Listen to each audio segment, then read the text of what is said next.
নমস্কাৰ এভৰিৱান। মই আহিছিলোঁ অলপ ধেমাজি, এয়া বগীবিলৰ পৰিৱেশ অলপ দেখাবলৈ চেষ্টা কৰিলোঁ আপোনালোকক দেখাবলৈ।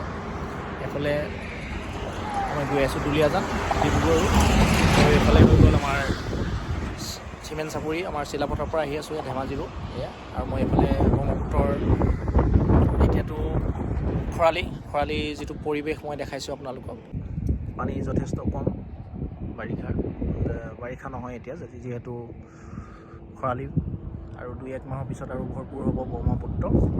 এয়া ব্ৰহ্মপুত্ৰ, আৰু এইফালে হ'ল আমাৰ ধেমাজি, আৰু এইফালে হ'ল ডিব্ৰুগড়। দুলীয়াজান গৈ আছোঁ, এয়া ৰাস্তা আহি আছে ৰাস্তাত।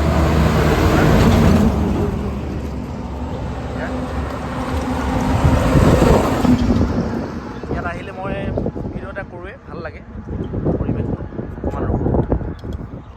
আৰু আজিলৈ ভিডিঅ'টো ইমানেই। যদি ভিডিঅ'টো ভাল পালে লাইক এটা শ্বেয়াৰ এটা কৰি দিব। Bye bye.